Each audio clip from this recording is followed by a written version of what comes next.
One of my favorite YouTubers and former squash partner, Alex O'Connor, has once again masterfully given our beloved low-bar-bail Christian apologist ordinaire William Lane Craig all the rope needed to hang himself. This time he's dashed in where even angels fear to tread and decided that nothing could be finer than to defend a little genocide in the morning, which of course includes the murder of children, toddlers, babies, and animals. It's a fun time for all in this genocidal extravaganza. Alex? Now, I didn't invite you on the show to spend an hour agreeing with you, so I think now's a good time to move on to the actual criticisms that Dawkins has made, specifically in regards to why he refuses to debate you. As I've said before, a lot of people want to see this debate, and I know that you've offered him the opportunity a number of times, and he's turned it down.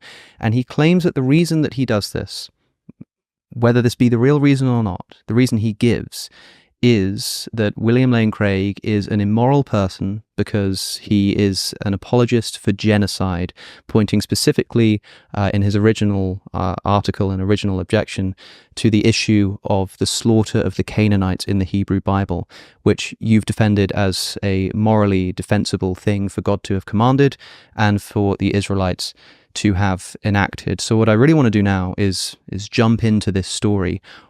I want to talk about the slaughter of the Canaanites in the Hebrew Bible, what happened, why it's problematic, and what your moral defense is of that story. So perhaps we can begin by talking about who were the Canaanites. All right. Prior to Israel's liberation from bondage in Egypt, the land of Canaan, or modern-day Israel, was populated by small clans of Canaanite inhabitants.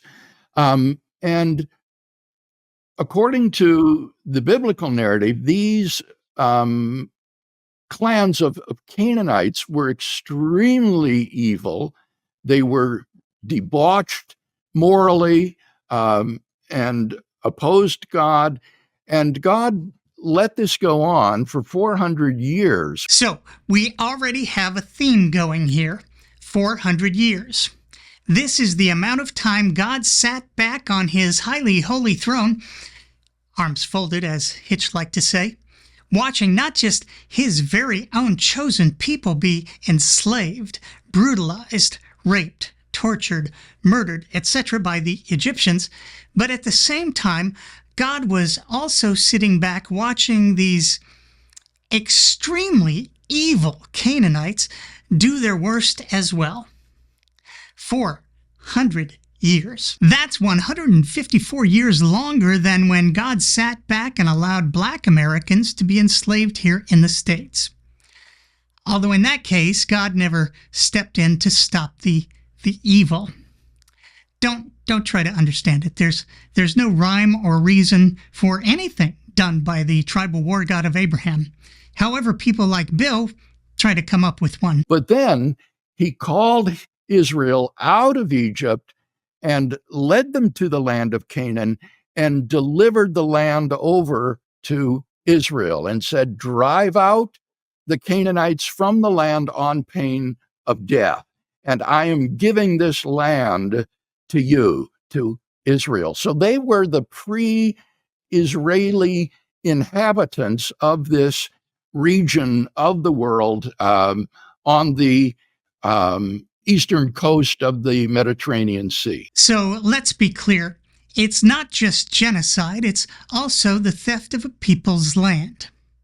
Or rather, the reason for the genocide was so that the Israelites could steal the land from a people who'd clearly been there for at least, 400 years, as Bill makes clear? Well, it's a good thing God hadn't given those 10 commandments yet, right? With its prohibitions on murder and stealing. Had he? Well, that's it for now, but there's a lot more fun to come with this genocidal extravaganza. And you thought genocide couldn't be defended, especially when commanded by an all-loving super being. There isn't any horrific thing on earth, especially if it's connected to an all-loving super being, that some sack of shit won't defend. That's lesson number 1.